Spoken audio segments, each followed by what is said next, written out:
우리 김태현 기자님 모시고 이야기 나누겠습니다. 어서 오세요. 안녕하십니까, 김태현입니다. 아, 저 현장을 다녀오셨어요. 네. 일단 어떠셨습니까, 좀? 오늘 현장에서는 이 석동영 변호사의 그 발언, 그러니까 결국은 본인이라도 이 언론 플레이에 나서겠다라는 말이 나왔던 거고요. 그리고 그 자리에서 석동현 변호사한테 질문하려는 기자들 말을 막으려는 이제 극우 유튜버들, 있었어요, 많았어요? 그렇죠. 양쪽에서 어. 그러니까 이제 아주머니 한 분, 그리고 이제 아저씨 한 분, 그러니까 이제 할줌마 할저씨예요. 그러니까 이분들이 기자들이 질문을 하면 말을 자꾸 끊습니다. 어떻게 끊어요? 그러니까 뭐 기자들이 뭐 편파적으로 보도해서 지금 내란이다 그러고 지금 국민들을 호도하고 있는 거 아니냐라는 것도 있었고, 그리고 다른 한편으로는 이제 기자들 또 질문하려고 그러면 여기까지만 합시다 하고 이제 끝내려고 하는. 오히려 그 유튜버들이 예.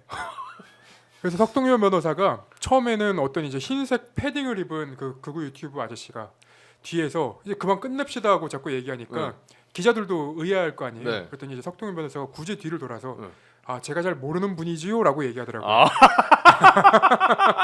가만히 걔 있으라는 느낌으로. 그렇죠. 잘 모르는 분이다. 너 뭔데 왜 자꾸 네. 나 인터뷰해야 되는데 막냐? 그렇죠. 근데 그 유튜버들도 분명히 어디선가 동원되지 않았을까 이런 생각 좀 해봐요. 왜냐면 나름대로 저 인터뷰하는 곳이 고검이라면서요. 그렇죠. 네. 고검 입구. 고검 입구에서 저렇게 인터뷰를 하는데 저 이제 극우 유튜버로 보이는 그 분들이 저 자리에 기자회견 자리에 굳이 끼어서 저런 질문 기회를 용인해 줬다는 거는 어느 정도 이제 저분들한테 누가 뭐 우회적으로라도 원지를 줬기 때문에 저 자리 가가지고 이제 이른바 좀 뭐 전문 용어로 깽판 놓는 거 아닐까요?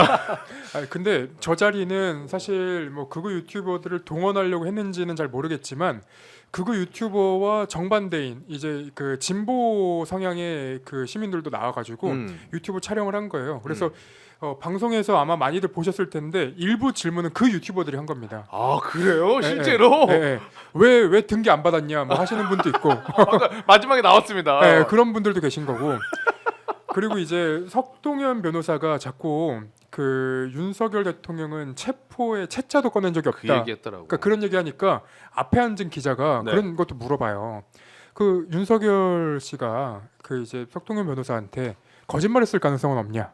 뭐 그런 얘기까지 물어보거든요. 네. 그랬더니 거짓말했을 것 같지는 않다. 뭐 이렇게까지 답변을 하더라고요. 네. 근데 저 사람은 아직 변호인으로 선임된 것도 아니잖아요. 아니에요. 그냥 아니에요. 일반 개인 자격 아니에요 지금? 직업이 변호사고 네. 40년지기 뭐 측근? 측근이라고 하는데 네. 저런 기자회견을 할 자격이 있는 사람인지는 잘 모르겠어요. 없어요. 그러니까. 저런 사람 처음 봅니다. 네. 나 잘못 보면 변호사인 줄 알 거예요. 근데 변호사가 아닙니다. 아니에요. 직업은 변호사인데. 직업은 변호사인데 윤석열의 공식 법률 대리인이 아니에요. 맞아요. 그 정말 영악하다고 느낀 게 뭐냐면 윤석열 관련돼서 물어보면은 그거는 자기가 변호인이 아니니까 윤석열 변호인이 아니니까 그거는 좀 제가 말씀드리긴 좀 어려운 측면이 또 뭐 이렇게 빠져나가더라고. 그리고 기자들이 질문을 했을 때 이제 그렇게 답변이 나오니까 그럼 너 뭔데 이렇게 나올 거 아니에요. 네네. 그러면 이제 그 뒤에 했던 얘기가 야 이거 기자들을 약간 협박하는 건가 싶었던 게 있는데 저라도 나와서 얘기를 해야지. 그럼 저도 답변하지 말까요?라고 얘기하고 가요. 그래요? 네. 그러니까 그 자리에서는 이제 기자들이 구매 맞는 질문만 해달라는 거예요, 사실은. 네. 너네 자꾸 이런 식이면 나도 입 닫아버리면 윤석열 이렇게 마음속에 있는 얘기 어떻게 들을 건데? 그렇죠. 이런 느낌이죠. 공보를 아무도 안 할 거다. 그런 식으로 가는 거예요. 근데 이거는 기자들이 필요로 해서 그 질문을 하는 게 아니거든요. 본인들이 내란이 아니라고 주장하고 싶어서 지금 기자회견을 굳이 연 거예요. 근데 그런 식으로 나온다? 이거는 이제 뭐 아까 제가 들었던 것 중에 너무 황당한 얘기들도 너무 많아서 사실은 그 비판을 더 하고 싶은데 결국은 이렇게 이제 얘기를 해가지고 기자들로 하여금 내가 말하는 유일한 창구니까 나한테 조심스럽게 물어봐라는 거. 그래서 아까 이제 그 자리를 떠나면서 사실은 그 석동현이 했던 말 중에 진짜 귀에서 딱 안 떨어지던 말이 뭐예요? 내란을 그러니까 비상계엄을 해야 될 사안이 있었다. 라는 얘기를 했었거든요. 석동현이 네, 그런 얘기를 했거든요. 뭐 부정선거 얘기하려고 또 하나 보죠. 그 말이죠. 그러니까 이제 내일부터 아마 이제 보수 언론 또는 이제 극우 유튜버를 통해서 그런 얘기가 나올 가능성이 높습니다. 석동현 그럴 만한 이유가 있었다. 네. 뭐 이런 식으로 제목도 뽑고 하겠죠. 근데 그렇죠. 저는 이거 지금 뭐 아까 어떤 기자인지 진보 유튜버인지 그 분께서도 등기 받아라 이랬다는 네. 거 아니에요. 근데 어차피 이거 안 받으면 23일에 헌재가 맞아요. 송달 간주한 걸로 해서 재판한다는 거 아닙니까? 그렇죠. 네.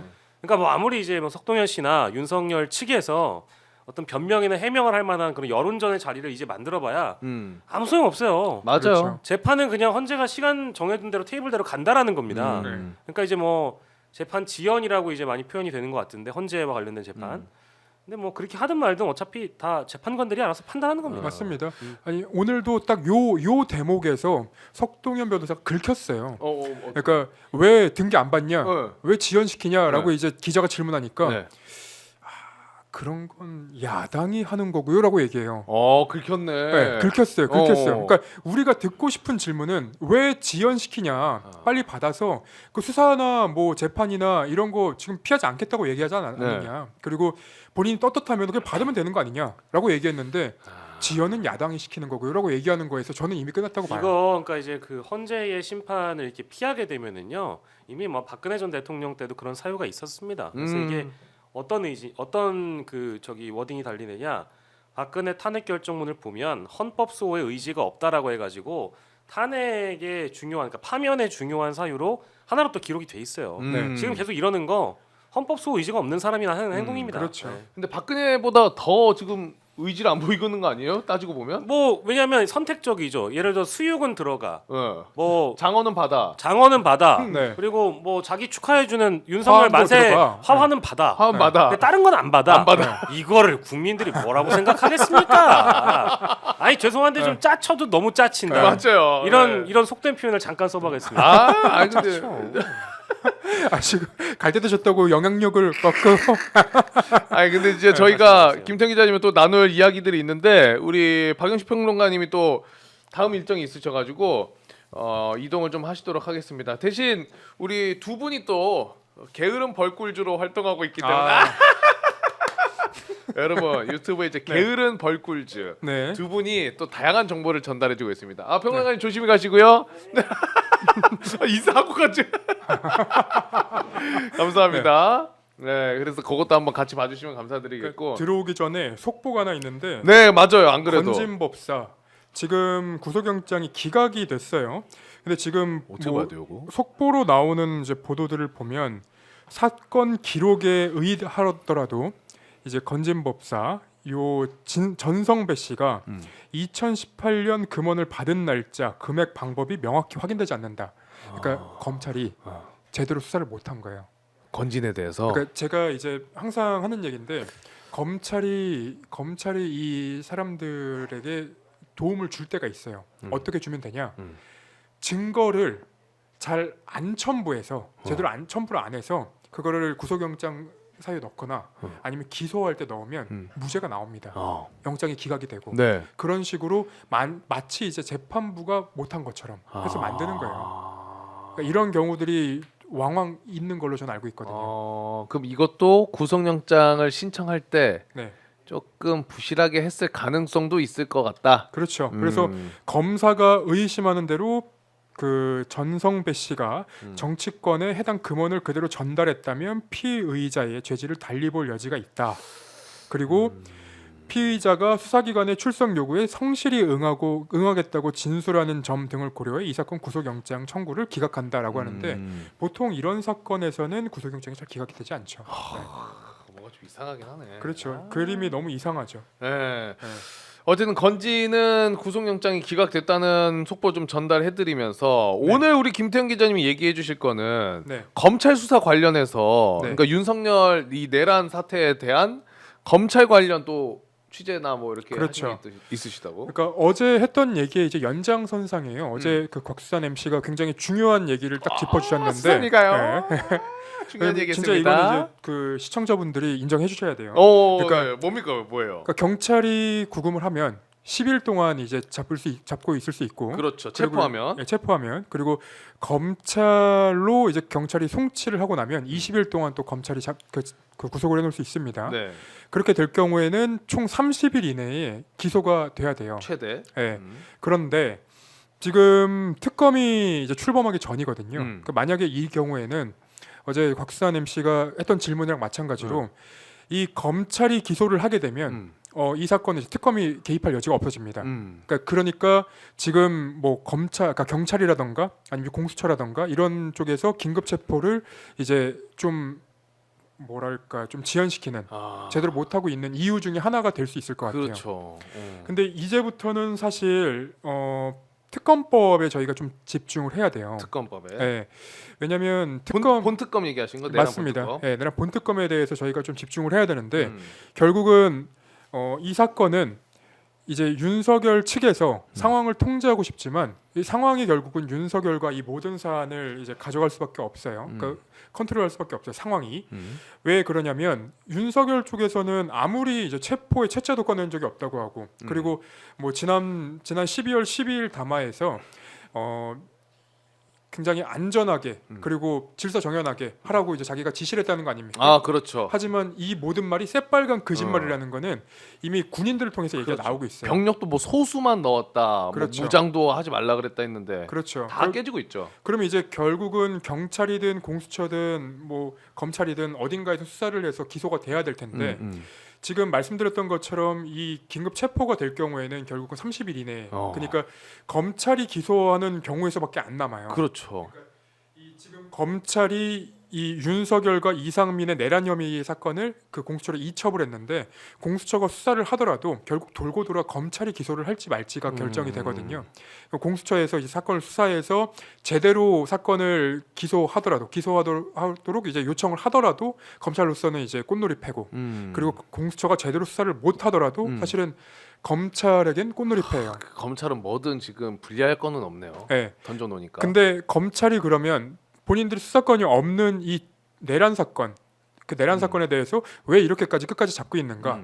그건 또 특검이랑 연관이 있습니다. 특검이랑. 예. 그러니까 뭐 지금 군 수뇌부를 다 잡고 걔네는 또 빡세게 조사를 하고 있는 게 특검이랑도 관련이 있다. 맞습니다. 어떻게요? 왜 그 관련이 있냐면 결국은 특검을 이제 국회에서 그 특검안을 올리면 그러면 이제 결국은 임명이 되겠죠. 특검이 임명되고 그 밑에 이제 특검보 4명이 또 임명이 돼요. 그리고 그 밑에는 이제 특별 수사관들이 그 임명이 되는데 보통 특검이라고 하면은 한 25년에서 30년 정도 된 이제 법조인들이 하는 거고 그리고 특검보 같은 경우에는 이제 20년 정도가 된 이제 부장검사급들이 이 자리를 맡습니다. 그리고 특별 그 수사관 같은 경우에는 보통은 이제 5년 전후에 그 변호사들이 맡게 되거든요. 결국은. 근데 그 중간에 파견을 받아요. 어디 중간에?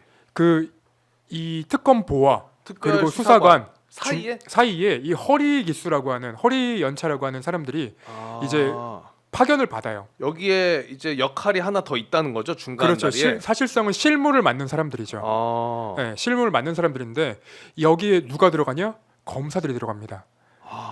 그러니까 만약에 지금 특수본에서 검찰 특수본에서 검찰에서 수사를 하고 있으면 그 팀이 통째로 넘어올 가능성이 높아요. 현재 특수본의 팀이 그렇죠. 왜 그러냐? 사건을 해왔던 곳에서 수사를 계속해 나가야 된다는 아마 논리가 작용을 할 겁니다. 그러면 이 사건은 검찰이 계속 주도권을 갖고 갈 수밖에 없는 거예요. 그러니까 역대 특검들을 제가 이제 어떤 일들이 있었는지 좀 아까 취재를 하면서 돌아왔는데 특검보랑 그리고 이 파견받은 그 검사들이랑 매번 싸움이 납니다. 아 그래요? 네, 왜냐하면 이게 검사들이 중간에 들어와서 수사를 잘 하기도 하고 그리고 매일 늦게까지 이제 굉장히 열심히 자료도 검토하고 하는데 문제는 이 정보가 자꾸 이제 검찰에 대검에 먼저 가는 거예요. 그러니까 이 내부 정보가 어디서 빠져나가느냐에 대해선 갈등의 요소가 남아 있는 거죠. 그래서 앞으로 제가 이제 특검에 조금 더 집중을 하셔야 된다라고 말씀을 드린 건 민주당에서 이 내용들을 좀 사전에 대처할 필요가 있습니다. 그러니까 꼭 그 허리 연차, 그러니까 10년에서 15년 차에 되는 그 파견받아야 되는 검사들을 굳이 그 검사들을 받지 않아도 돼요. 그러니까 지금 만약에 파견을 받게 되면 특수본에서 오거나 아니면 이제 공조본에 있는 그 공수처 검사들이 넘어올 텐데 네. 공수처 검사들이 넘어오는 것도 저는 굉장히 지금 문제가 있을 거라고 봅니다.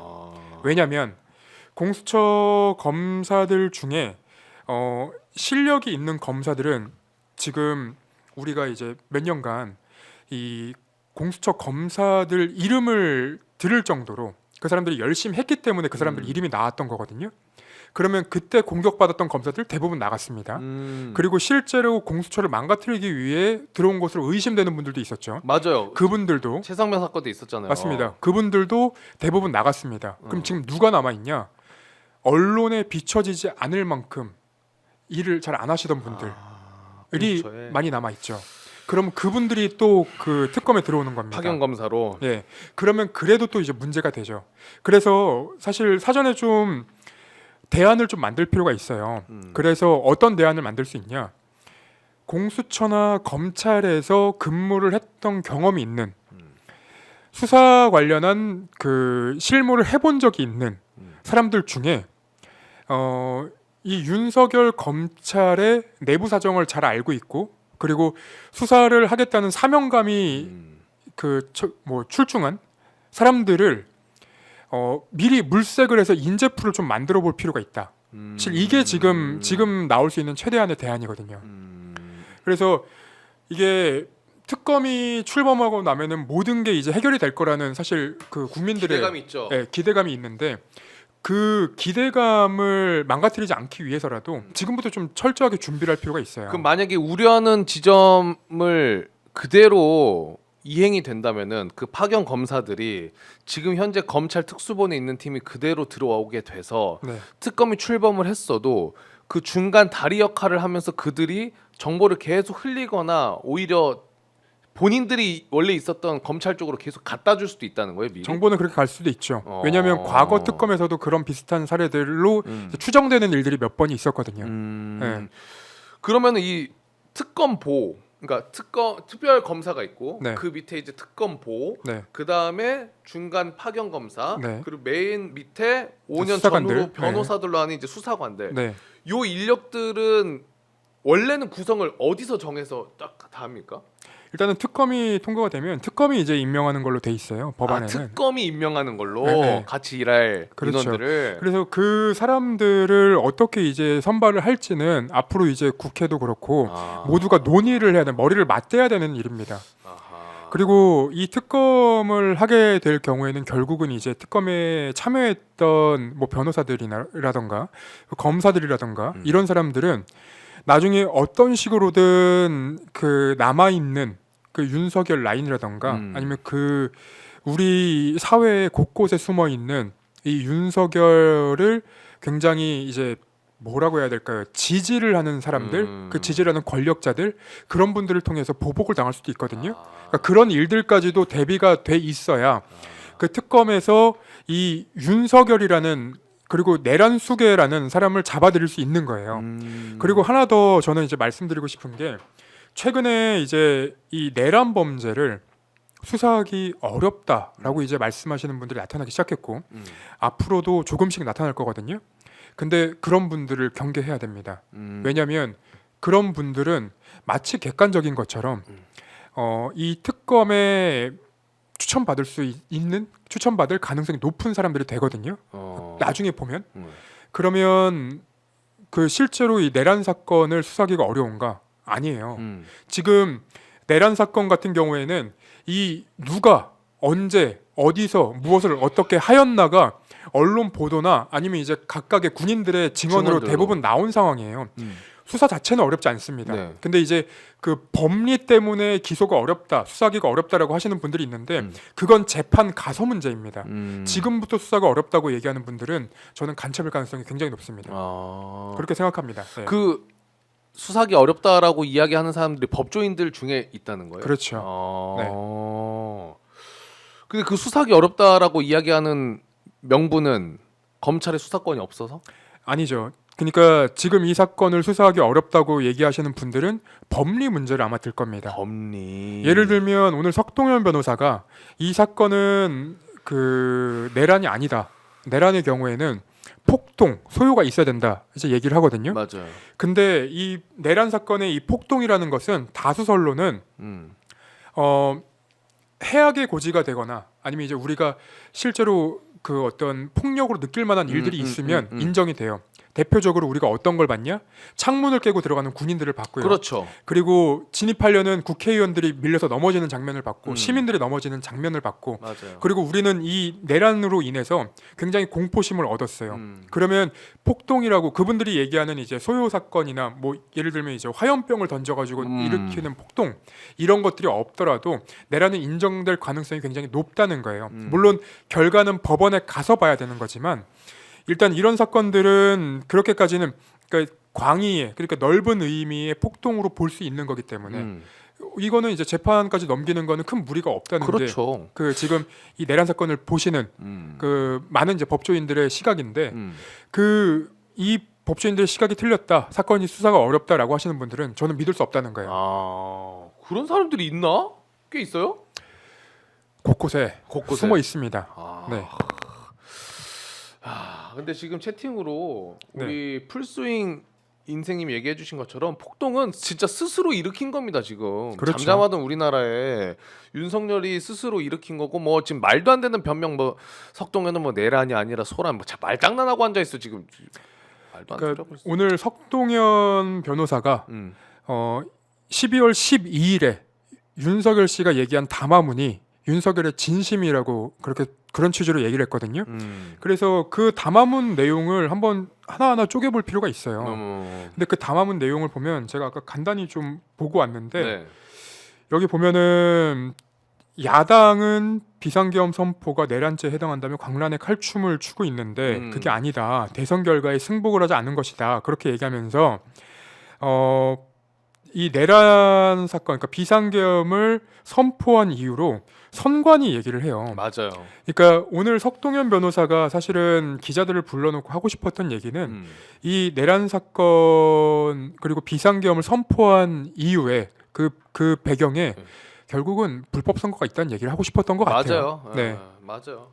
그걸로 계속 밀고 있는 것 같아요. 네. 지금 선관위 관련돼 나오고 있는 제보나 그리고 뭐 아까 저희 김명주 의원님이랑 얘기했지만 그런 내용들도 압도적으로 거기에 진짜 미쳐 있었던 것 같다. 그렇죠. 예, 거기에 이제 확실하게 계속 나오고 있는 것 같습니다. 근데 김태형 기자님이 얘기해주신 거의 가장 핵심은 저도 이해가 되는데 특검이 출범이 되더라도 특검 출범됐다고 해서 야 끝났다라고 할 게 아니다. 아닙니다. 예, 네. 특별검사가 있고 같이 일해야 하는 그 구성원들이 있는데 네. 그 아랫단에 파견 검사가 투입이 무조건 될 수밖에 없는데 이게 지금 현재 검찰 특수본에 있는 수사하고 있는 이 인원들이 그대로 넘어올 가능성이 있다. 농후하다. 네. 그러니까 그렇게 얘기를 하는 게 뭐 그럴 수 있겠다라면서 그냥 진행이 될 수도 있으니까 경고하는 차원에서 얘기를 하시는 거잖아요. 맞습니다. 예. 결국은 검찰이 직권남용 혐의를 가지고 수사를 하겠다고 이제 입장을 밝혔고 그 지금 계속 유지하고 있는 이유는 실 그런 가능성을 열어둔 거예요. 그러니까 검찰은 법을 잘 아는 사람들이 모인 곳이에요. 그렇죠. 그러니까 우리가 생각하는 그 절차를 미리 이제 길목을 하나하나 이제 알고 있었던 거죠. 그래서 사건이 수사되고 나면 결국은 검찰은 어딘가에서 껴서 이 사건에 이제 숟가락을 얹을 수밖에 없는 그런 상황이 되는 겁니다. 맞아.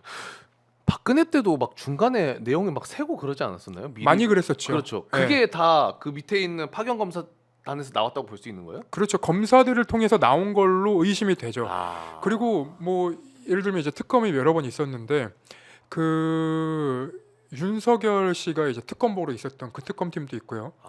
그리고 뭐 드루킨 특검도 있고요. 뭐 여러 이제 뭐 국정농단이라든가 뭐 여러 특검이 있는데 그 특검들에서는 매번 특검보와 파견 검사들 간의 그 마찰. 싸움이 있었고 마찰이 있었고 그리고 특검보가 갑자기 못하겠다고 뛰쳐나간 경우들도 있었어요. 쟤네 너무 지금 장난하나 이러면서. 그렇죠. 아. 그런 일들도 이제 비일비재했던 만큼 이번에는 정말로 중한 사안이잖아요. 그렇죠. 그러니까 조금이라도 이 어떤 대비를 하자라는 차원에서 좀 말씀을 드리는 거예요. 아 맞습니다.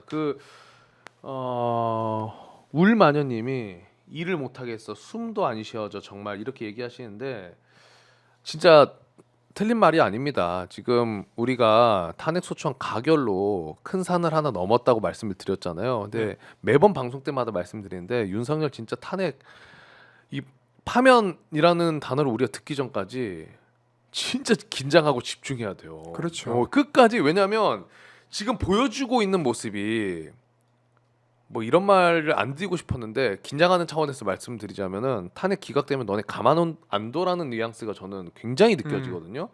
그렇기 때문에 확실하게 끝내야 됩니다. 확실하게. 그렇죠. 지금 이거 보통 문제가 아니에요. 그러니까 이제 많은 분들이 사실은 너무나 피로해졌어요. 와 정확한 표현입니다. 예, 피로해졌고 이 사안을 우리가 언제까지 이렇게 지켜봐야 되냐는 그러니까 끝이 없는 지금 맞아요. 레이스잖아요.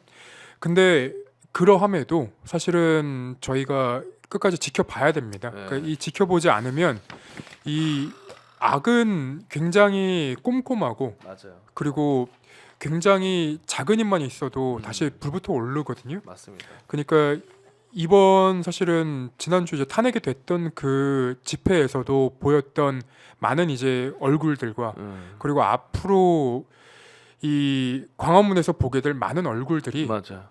이 사회를 바꾸는 거예요. 예, 저는 그분들이 모여 있는 모여서 보여주는 그 함성과 그리고 목소리들 그리고 그 열망들이 결국은 사회를 바꾼다고 봅니다. 맞습니다. 네.